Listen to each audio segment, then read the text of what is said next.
Елтай Мырзайұлы еңбек және тыл ардагері, Қазақстанның құрметті журналисті. Елтай Мырзайұлы 1929 жылы 5 мамырда Оңтүстік Қазақстан облысы Төле би ауданы Елтай ауылында дүниеге келген. Ауылдағы бастауыш мектепте сауатын ашқан ол 1943-46 жылдары Ленгір көмір шахтасында тыл еңбеккерлері қатарында шахтер болып жұмыс істеді. 1947-50 жылдары Шымкенттегі нөмірі 7-ші Спатаев атындағы мектеп-интернатта оқып аяқтап, Алматыдағы Қазақ мемлекеттік университетінің журналистика факультетіне оқуға түседі. Аталған білім ордасын 1955 жылы бітіріп шыққан Ел ағаң арнайы жолдамамен Оңтүстік Қазақстан қоғамдық саяси газетінде әдеби қызметкер, бөлім меңгерушісі қызметін атқарады. Елтай Мырзайұлы 1966-74 жылдары Шымкент облыстық радио және теледидар комитетінде бас редактор, төрағаның орынбасары қызметтерін абыроймен атқарды. 1984-86 жылдары облыстық білім қоғамын басқарды. 90-нан асқан Абыз Ақсақал республикалық дәрежедегі дербес зейнеткер, Қазақстан журналистер одағының мүшесі. Дүниеге келгеніме 91 жыл болды. Аз жас емес екен. Енді оның бәрі, оның ішінде жақсы да бар, жаман да бар. Көптеген енді әңгіме сол өткен күндерді айтудың өзі қиындау. Мен мынау Төле би ауданы Тоғыс дейтін жер бар, Елтай ауылы дейтін. Мен атым Елтай. Ана Елтай ауылы, Тоғыс деп жүрген. 29 жыл дүние келгенмін. Содан сол кезде 29 жылы колхоздар ұйымдастырылған. Сол кезде сол біз ұйымдасқан колхозды жаңағы Елтай колхозы деп атаған екен. Сондықтан менің атым Әлібек. Шын мәнінде. Бірақ сол ауылдың жаңа жеңгелеріміз Елтайдай болсын деп менің атымды Елтайға жіберген солар. Өйткені Елтай колхозын бастығы соның атын атады. Солай болсын деп. Енді өмірдің аты өмір, өстік, есей бастадық. 36 жылы, 36 жылы нөлевой классқа бардым. Нөлевой класс дейтін ол кезде ауылда. 2 жылдық болатынды, сол нөлевой класс. Сол нөлевой классында оқып жүріп, 4 классты бітіріп, содан кейін барып, енді сол кезде 43 жыл болды. Мені Пузоға алды. Пузо дейтін фабрика, заводской училище деп атайтын. Ленгірде Пузо болатын шахтер, шахты істейтін. Соған шахты қазуға мені Пузоға қабылдады. 43 жыл болды оқиға. Сол 43 жылдан 46 жылға дейін жұмыс істеуге тура келді, шахтер болуға тура келді. Енді көптеген нелерді, кемшіліктерді көріп жаттық, естіп білеміз ғой енді. Сол 43 жылдан 46 соғыс тоқтағаннан кейін барып, мен оқу іздеуге көштім. Өйткені өзі біздің ауылда бірінші рет сол оқу іздеп, оқуға түсуге талпынған мен екенмін. Сол 4-ші класты бітіргеннен кейін, соғыс тоқтағаннан кейін, мен енді сол жаңағы оқу іздеу үшін біраз жерді аралады. Қатын көпір дейтін жерде әкпем тұратын еді, соның қайтыс болған еді. Соның қолына бардым да, сөйерді жүрдім. Сенің де сентябрьге дейін жүріп бізге қолғабыс қыл, еңбек ет дегенде. Мен айтты, жарайды. Сонымен сол сентябрь айында мен 7-ші классқа бірақ барып түстім. 4 жылды бітіргенмін, бірақ 6-7 оқығам жоқ, 7 классқа. Өйткені ол 7 жылдық мынау Сталин мектебі дейді, Сталин колхоз коммунизм дейді. Мына жер. Сол жерде балалық интернат болатын. Сол интернатқа қабылданып, сол 7-ші класста 1 жыл оқыдым. 1 жылда оқығаннан кейін барып 8-ші класс мынау Шымкент қаласындағы Сыпатаев атындағы мектеп ашылды. Бірінші рет интернат ашылды. Сол интернатқа қабылдандым. 8-ші класстан барып отырдым. Сол 8-ді, 9-ді, 10-ды осы Сыпатаев мектебінде бітірдім. Енді сол моментте, сол кездерде кім біледі кішкене қаншалықты ықыласым бар екенін жоқ екенін. Мына журналистік мамандық дегенді сол кезде таңдаған сияқтымын. Өйткені барып библиотекаға барып, кітапханаға барып, сол оқып отыратын көрініп, сөйтсем бір Сопбек Тілеуқабыл деген мұғаліміміз болатын еді. Сол байқайтын көрінеді, сен журналист боласың, сен соған әрекеттеп маған не. Енді болсақ болармыз, көреміз.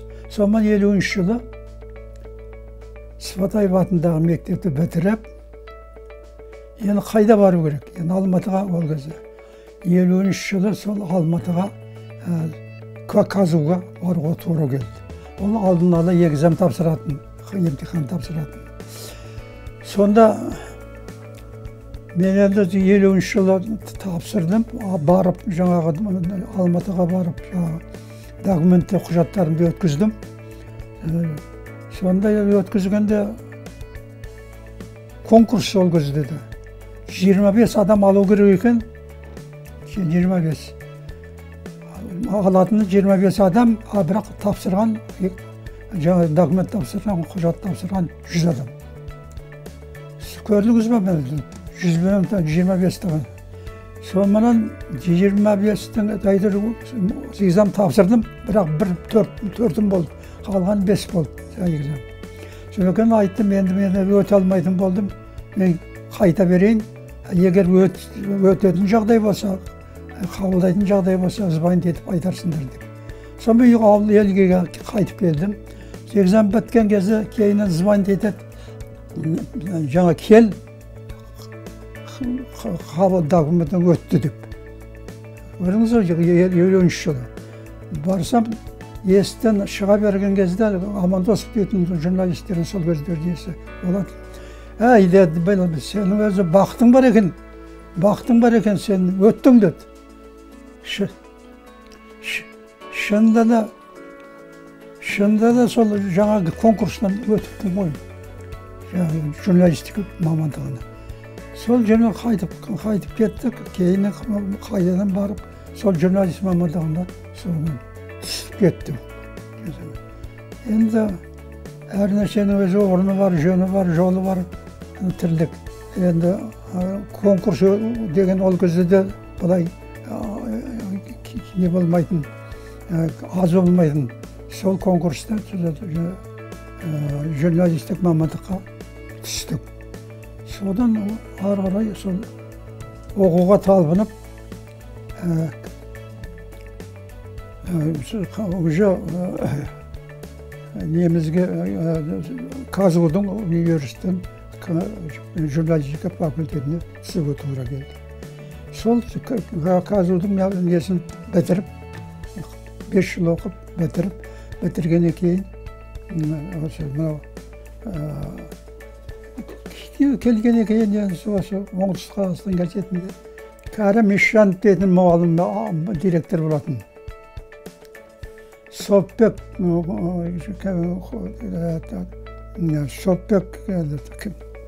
Тілеуқабыл Сопбек деген мұғаліміміз болатын.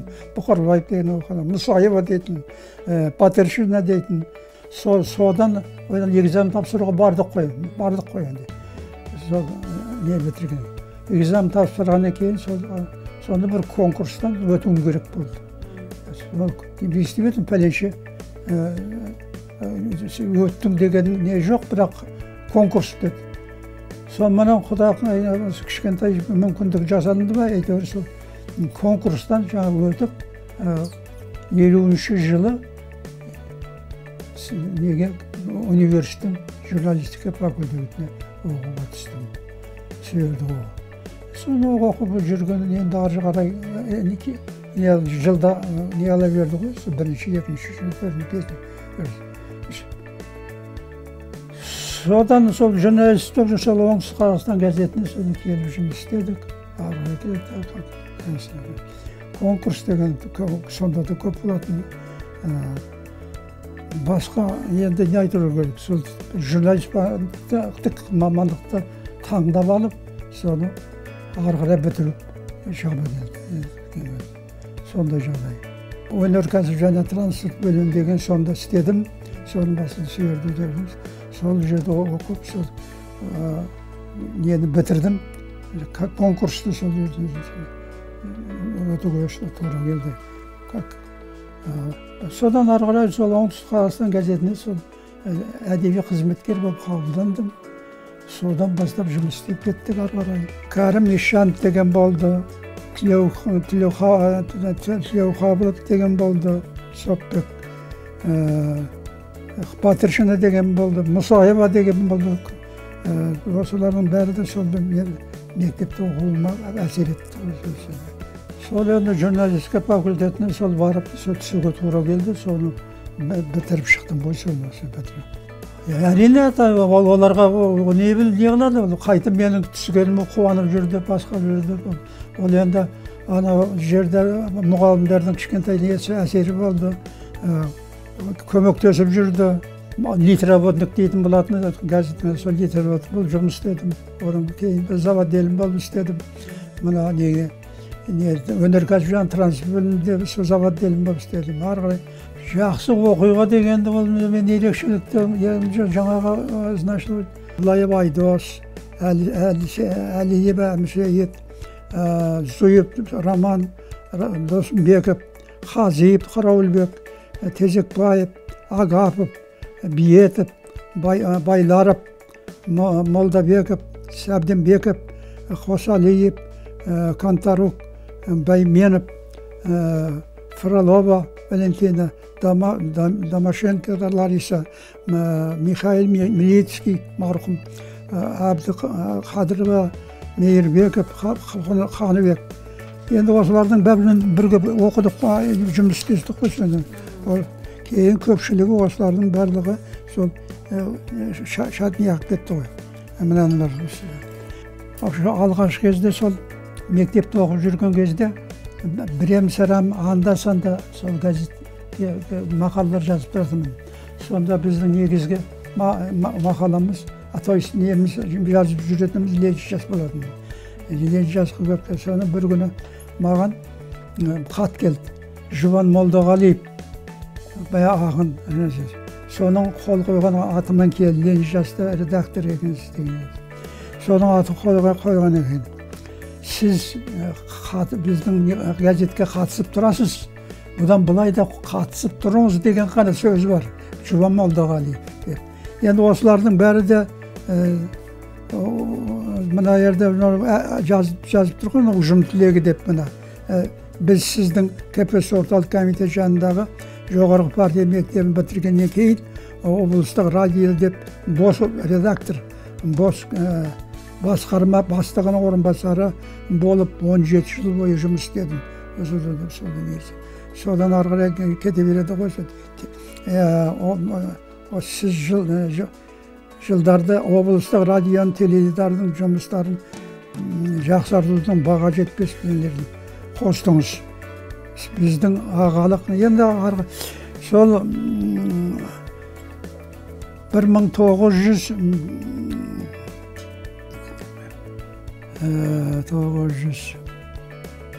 неге бардым ғой. Ол кезде край болатын, өлкө болатын.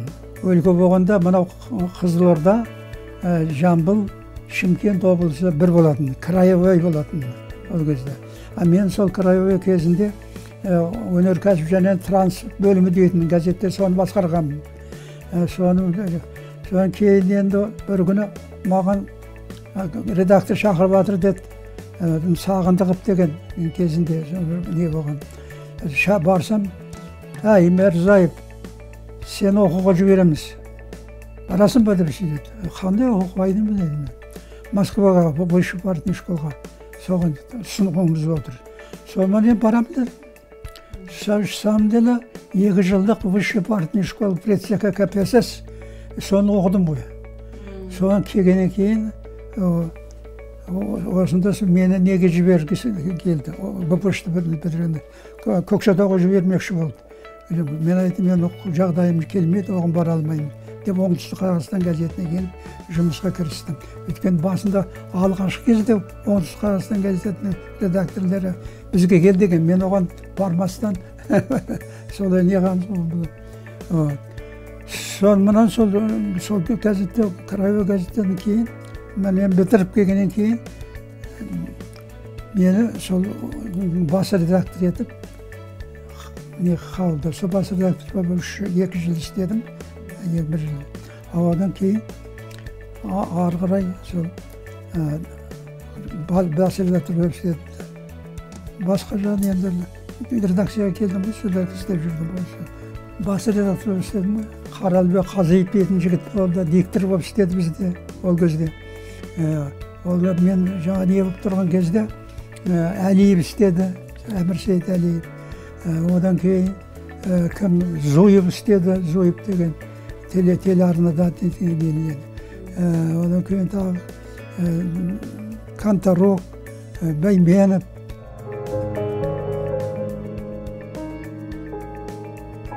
Жоғарғы партия мектебі Москвадағы высший партия школға 2 жылдық мектепте оқып келгеннен кейін, сол жерде олар распределение жасаған. Көкшетау облысына жібереміз деп. Мен айттым, мен Көкшетау облысына бара алмаймын. Семейдің жағдайым оған келмейді деп. Содан осыдан өзіміздің осы Шымкентке келгеннен кейін, бізде ол кезде ПТС деп атайтын. Передвижной телевизионный станция деп атайтын. 2 вагон болатын. Соның ішінде аппараттың барлығы. Сонда жаңағы ПТС Әлиев болды. Мен оның орынбасары болдым. Сонымен сойырды жұмыс істедік. Кейіннен 17 жыл мектеп бітіргеннен кейін облыстық радиода бас редактор басқарған бастығының орынбасары болып 17 жыл қызмет атқардым. Бірақ соны біз ПТС-ге шақыратынбыз. Үй бар ғой, радио комитет. Некрасовтағы. Сол жаңа ПТС-дің несі болып, ол жерде әйтеуір аз да болса да, бір 10-5-6 адам басын қосып әйтеуір. Сол кезде біз жүргізіп отыратынбыз. Аптасына 3 рет пе 2 рет жүргіземін.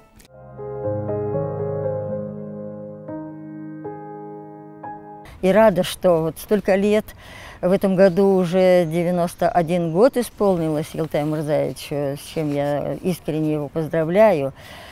Елтай Мырзайұлының шығармашылық өмірі зейнетке шыққаннан кейін басталды деп айтсам болады.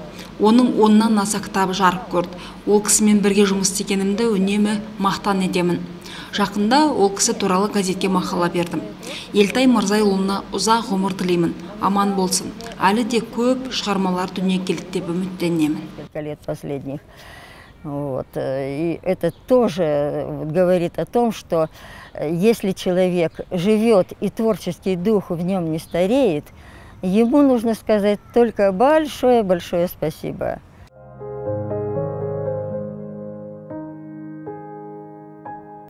Енді ол передвижной телевизионный станция дегеннің есі 2 вагон өз. 2 вагон. Аппараттар соның ішінде. Оны Ленинградтан алып келген. Әлиев, ол кезде басқарып жүрген сол алып келген. Сол аппаратты біз сынау ар жерден адамдар шақырамыз. 2 адам, 3 адам, 5 адамның артық ала шақыра алмаймыз, өйткені болмайды, сыймайды. Соның өлді өмір сүрдік қой дегенмен, оның қиындығы деген кейін жұрттың бәрі айтыр, ол кезде мақта кетін, мақтан қырғын. Соған бізге сол мақтаны 300 мың тонна мақта беріледі, соны Алматыдан беруіміз керек. Береді берінделі барып, солай әрекет жасады, оны көп адам қатысып.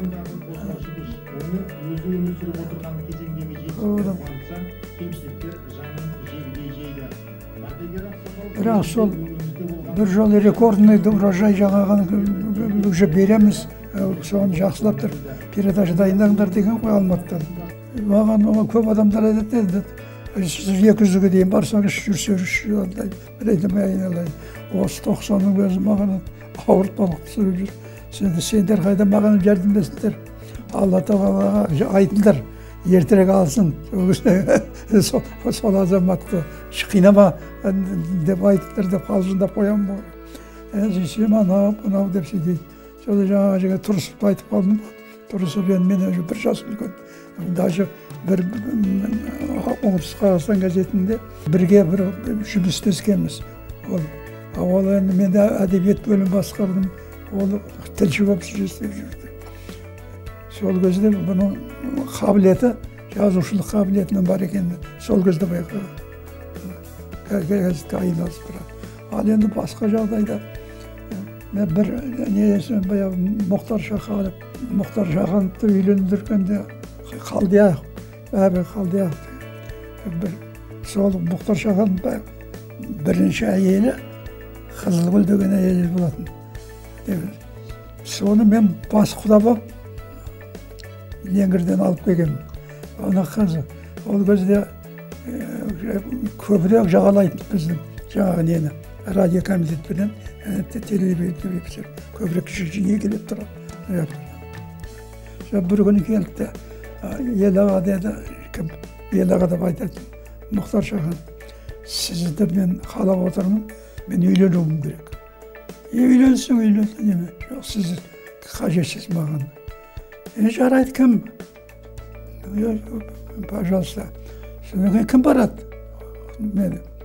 Анау кім?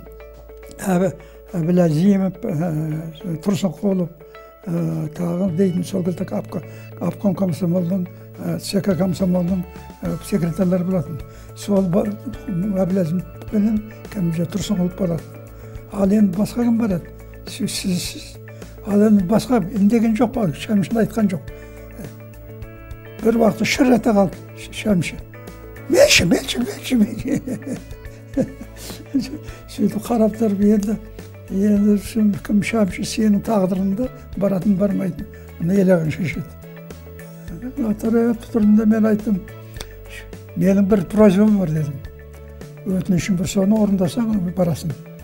Oldu ben kuzupka bilip barsam da şat barsam da dedim. Sen mınavın var dedim. Şıkbayatının var. Sonun bozulması onu kıyında болады. Sen deyip söyledim. Sonra жоқ, елі. Bu oldu, bitti деп şarkı buraya kaldı. Вообще сол эпизодтар енді. Sonra барды қойылды. Ол кезде жаңа Әбіләзімовпенен бір мектеп Леңгірде мектепте вечер болды. Үйлену тойын жаңағы. Сол кезде кімнен әлгі Қалдаяқовтың ол кезде мынаған жақындау болып жүрген кезде сонда мен айттым, соны ішпеуім керек, ішетін болсаң, онда өзін деген бұл, договор істеткенбіз.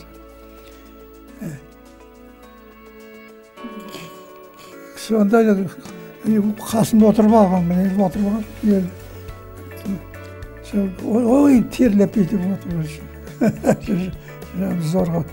Соны айтам, бұл елді ішпейді, қазір қойған деп жаңа жұрттарға жидейм ғой. Сөйтсем, бір уақытта бір жігіт, жас жігіт, бала жас жігіт, сол жас жігіт қояды. Ағай, сізбен бір соғыстырайыншы дейді. Жоқ, мен ауыр адам, нерім ауырады, мен ішпеймін, жемеймін, мынандай, бұзылып жатқан. Сөйтсе айтады, ол, ай, ағатай, кеше ғана екеуміз анау Шымкент гостиницасында отырып, екі бөтелке арақ ішті ғой дейді. Ағатай дейді. Сөйтіп, сөйерді азанға дейін отырып, азанда және қайтып келді, сөйерден анау технологиясының Раушан дейтін артында несі бар. Сол жерде тойын жасады. Телевизор, радиовещательный комитеттерді жиі келетін ғой. Жағалап жүретін де жиі ән шығару керек, басқару керек, оны орындату керек, қыздар табу керек. Солға жиі келетін келіп тұратын. Анау енді анау ақын, бұл композитор, сол екеуінің сол көп жағдайда білім қоғамы деген болатын. Соны басқаруды соған кеттім. Кейіннен оны оқып жүрген кейіннен соң баспасөзде құпия сақтау басқармасы деген болатын, Литва, Сензор. Соны басқаруға соны кеттім. Сол кезде как раз анау Мырзашев дейтін болатын. Кезінде Мырзашев обком комсомол секретары болды. Соны мен Москвада 2 жыл бардың школда бірге оқыдым. Ағайын соны сөйірді. Сол неғын кезде соны мені әлгі құпия сақтау басқармасы деп соны қабылдады. Соны арқалай сол көпке бармады ғой. Мен уже 89 жылы пенсияға шықтым. 89 жылы пенсияға шықтым басқа.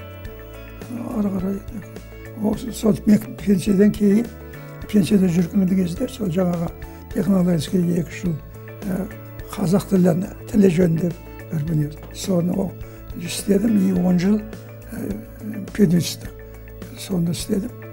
Кейін айттым, болды жететін шығар деп сөйтіп қойып кеткен. Кейіннен мен енді біраз тілге тіптен дажавдап әлгі парикмахерский тағы бір нәрсе деген нелер болатын. Соған айланысып кеттік баяғы курс ашып. Мен кітапта кеш жаздым. Бұрын оқы дейін жаңағы газетте мақала анамын басқа соған айналысып болғаны мән бермеді ғой. Содан кейін барып 70 жасқа жақында келіп қаптым. Пенсиядан кейін өзім отырдым да, осы мен не істедім? Бекерге есте қалатындай бір нәрсе істедің бе, журналистсің ғой деген сұрақты өзім қойдым. Жауап бердім оған. Сөйтіп ойлап отырмай. Бастадым, 70 жасымда бастадым. Ана бұрынғы не қанша жоқ. 70 жасымда, 70-ке келгенде өзім тарту етейін, ескерткіш берейін деп, бірінші рет Сара сана деген кітап жаздым. Сара сана деген. Бәрін жинақтап, не қылып сара. Одан шығару керек. Шығаруды өзі қиын нәрсе, ақша керек басқа. Соны хорошо, что Мұрат Жүрінов деген жігіт болды. Сол Мұрат Жүрінов бізге жақында беді, құдамның күйеуі баласы. Соның әсерімен сол ақша шығарып, Түркістанда президент тұғын соғын шығарып берді. Бірінші кітабын сол 70 жасымда жаздым. Одан кейін ары беріне қалсам, біраз материалдар шығасты. Одан кейін барып жаңағы Шымыратаға тағзым деген жаңағы сүгірет сөзі. Одан кейін қой келді, қолбасшы қой келді, батыр деген кітап жаздым. Одан ғұмыр иірімдері деген кітап жаздым. Одан кейін әлгі Меккеге барып келген жөнінде кітап жаздым.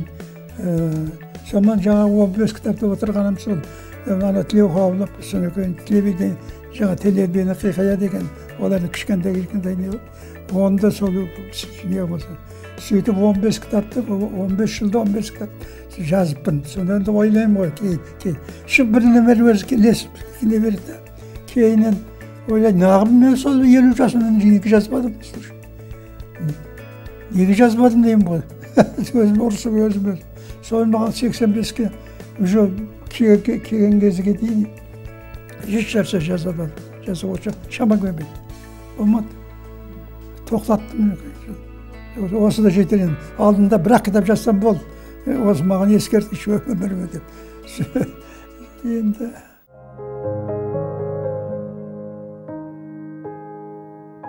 Шымыр баба туралы жазылған кітаптары айрықша маған қатты әсер етті. Өте зерттеп, зерделеп, тарихи өмірлердің барлығын көз алдымызға алып келді. Оның бер жағында ел ағаң сол Шымыр қорының төрағасы болды. Сөйтіп, мынау Өзбекстандағы Шымыр бабаға орнатылған үлкен тарихи мемориалдық ескерткіштің алғашқы қазықтарын қағып, соны өмірге алып келіп, соған өзі басшылық жасаған азаматтарымыздың бірі осы Елтай аға. Елтай ағаның өмірі мына кімге болса да үлгі өнеге болар. Әсіресе жас журналистерге, қазіргі қолына қалам алып жүрген азаматтарға үлгі өнеге болатыны сөзсіз. Дегенмен Елтай ағаның өмірі өте қиыншылық жағдайда өтті. Мен оны өте жақсы білемін. Әйелі дәрігер еді, мен жеңшем. Ол жеңшем осы облыстағы ең мықты дәрігерлердің бірі. Алғаш орден алған дәрігер еді. Енді өмірде біреу ерте кетіп жатады, біреу кеш кетіп жатады. Сен қаншама дәрігер болсаң да, Алла тағаланың құдіретінің қолында кімнің қанша жыл өмір сүретіні. Міне сол апамыз кетті, ел ағаң жалғыз қалды. Ал енді сол апамыз төсек жатып жатқан кездегі ел ағаның қызметін айтсаң, жеңшеміздің қасымыздан бір елде кеткен емес.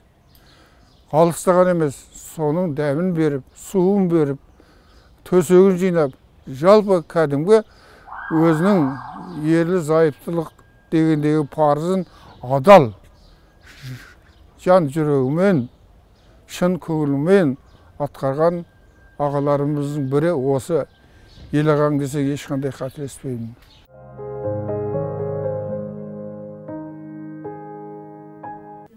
Шымыр атаға тағызым деген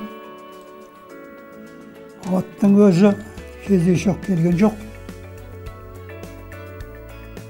Соңғы кездерде қайда барсаң да, онда барсаң да, барлық жерде өздерінің ата-бабаларын зерттеп, тауып, соның орнына ескерткіштер қойып, кітаптары жазып, Абылай, Алтай, Сәбила дейтін Исабектің әйелі болатын. Шілмембет мынау Түлкібас ауылында мен сөйлетті. Мен сол әкесіменен, әкесі Исабек бірге біраз неғам жеткен ол шәуілдірді істеп жүр, директор совхозы. Кейіннен ол жарты совхозында директор совхоз болды. Сөйтіп жүргенде біз кішкене барып, журналистікке табысып, ағайындас болып кеткенбіз. Оның руы, менің руым уже жаңа Шымырдың несіне кіреді. Сөйтіп, осындай жағдай болып жатыр деп, бір уақытта Абылай, Сәбилаға барып айттым ғой осындай. Енді балдармен кездесуім керек. Сол қалаймын. Сен аға деді, сіз қазір кездесе алмайсыз, біраз уақыт болады, бірақ кездескен уақытта хабарлайын деді. Сөйтсем сол енді бір екі айдай өтті ғой шамасы. Соны звонить етеді, осындай, мына прогресс сағыңызды комнат көрген неңізді айтыңыз деді. Жазып берді. Сіз сағат кешке 9-да звонить ет. Аға ертең сағат 12-де келіңіз деді. Содан ертеңді зорға атырдым ғой, не болады дегенде. Соны бардым, бір уақытта бір жас жігіт кәдімгі жерді де жүріп шықырып кетті кабинетіне. Амандасып, кімге айттым? Абылайға айттым. Абылай айналайын енді әкесімен танымын, атасымен да әкесін таныдым бұл кезінде сенің атаңа боза жасатып, соны аталап беретінбіз деп күліп жатырмыз ғой. Сонымен ата деді, онда сіз деді, нөмір шөп бір неғыңыз. Сөйтіп, содан қайтып кеттім ғой Шымкентке. Қайтып келсем, Казкоммерцбанк болатын, сонда тұғын біздің шөт. Сөйерге барсам, 3 миллион ақша түсіпті. 3 миллион, аз емес. Ой, қуанғаным сонша көк-көк-көк-көк-көк Жұрттың бәріне мақтанып осындай миллион ақша түсіріп осындай сейсегеттің баласы кім алады. Сонан сол ақшаменен мынаның құрылысын бастап жібердік қой. Өзбектермен, нелермен барлап, жеріне, соның біраз көптеген жұмыс істелінді. Сонан 2000 жылы басталған, 2002 жылы үлкен ас.